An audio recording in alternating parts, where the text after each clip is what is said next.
The British government has a well-kept secret, a community exiled from their homes to build a US military airbase. The British government has always ignored us. It was an appalling period in British history. This is a battle for Chagos, a group of 65 coral islands between Africa and Indonesia that has spanned decades. Almost 50 years on, the fight to go back to biggest island, Diego Garcia, may finally bring change.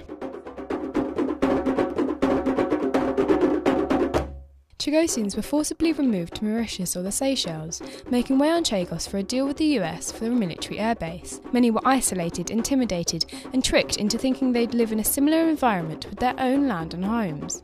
The government finally granted Chagosians British citizenship in 2002. Claire Lean and her daughter Joanne moved to the UK after a difficult life in Mauritius. In Mauritius, you eat in the morning, no dinner tonight, because it's difficult to buy rice. But when you have a big family, it is difficult. Children to go to school, because I have not place, because you have not a Mauritius people, you can go in your country. It was, for me, because I was born there, it was kind of nice. But then when I grew up, then my mom told me where she is originally from, and I really miss it, because if we were not uprooted, we would still be a happy family. You know, she's been separated from her father because of all this exile thing, and given a chance to move to England, we were all happy to come. But even that, it was separating the family, because the elder sisters had to come first and find a job, then my mum, and then the last one to come was my dad. The British government have said the deal with the US is based on an exchange of notes and an agreement that lasts for 50 years. That 50-year mark is 2016, and we're currently in a 2-year period where the UK or US can opt out of a 20-year extension. The chances of the UK opting out anytime soon is unlikely. The Foreign and Commonwealth Office has said in a statement, because there is a UK general election in May and this government cannot commit the next one to not objecting, Her Majesty's government cannot agree to any future US presence on Diego Garcia until after the election. The US has explicitly said that with regards to resettlement, it's for the UK to decide on the future, and they will not take a stance on the issue. So how important is the airbase for the UK?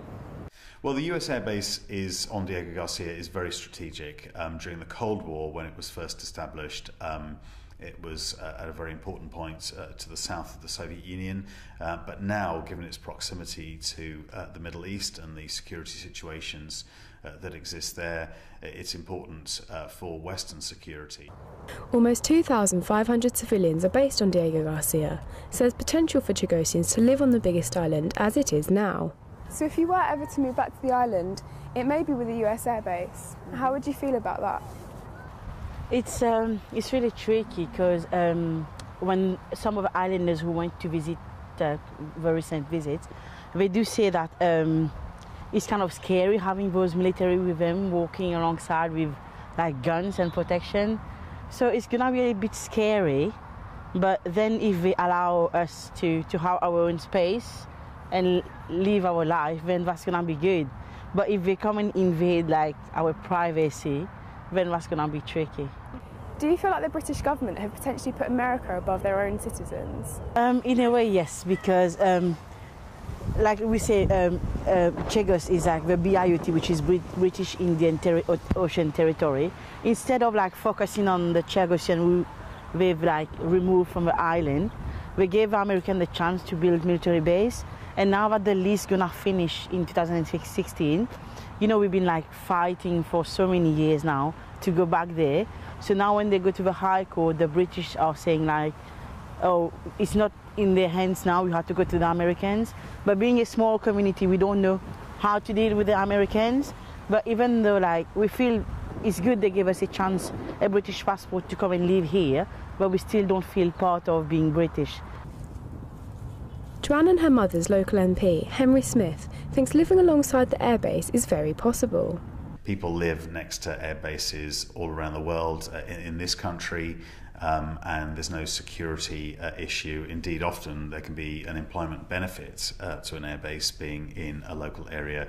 So I see no conflict whatsoever of civilians living in close proximity to a military installation. A feasibility study conducted by the Foreign and Commonwealth Office last year reported in November that resettlement of around 150 Chagosians would be possible and would cost around £65 million for the British government.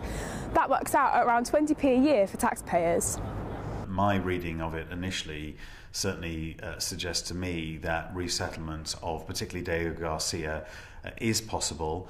And so, again, I'm quite hopeful that when the final report comes out in 2015, that it will be a conclusion that Chagos Islanders can return. We are still looking at it very carefully, because we can't say that we are very happy about it now, because we need to see what they want to give us. Even if they said that a resettlement is feasible, we need to be very careful about the feasibility study.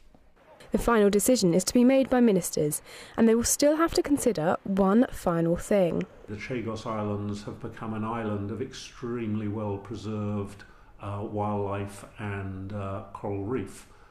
So the importance of it is to study that, to understand it, and to try to protect it. The Chagos Islands are home to one of the most preserved marine areas in the world. An almost untouched area of the Indian Ocean is home to some of the world's healthiest reefs and has been named a marine protected area by the British government. The creation of the marine protected area has caused controversy after a WikiLeaks cable exposed how the creation was allegedly to prevent resettlement. The cable shows a senior Foreign and Commonwealth Office official stating that the former inhabitants would find it difficult, if not impossible, to pursue their claim for resettlement on the islands. Despite the release of the top-secret communication, there has been little change to the Chagos Islands, which is still a strictly no-fishing zone to anyone outside the US military. As it seems the government won't remove the marine protected zone, will ministers ever allow Chagosians back to their home? I see no conflict whatsoever with resettlement of the Chagos Islands by the indigenous people and the marine protected area. Chagos Islanders on Diego Garcia and other islands like Perez Banhas and Solomon would be subsistence fishing and therefore would have a negligible impact on the environment. From an environmental viewpoint, they could resettle on Diego Garcia, and if they worked on the airbase, there would be no impact, or virtually no impact, on the marine area. And even if they settled on some of the off islands, if it was in very low numbers, the impact could be quite small. We Chagosians, before we have been living on the island, we have been the guardian of our environment. I don't see why we can't do it again. Sorti le côté là-bas, sorti le côté là-bas, dans la cipelle Chagos.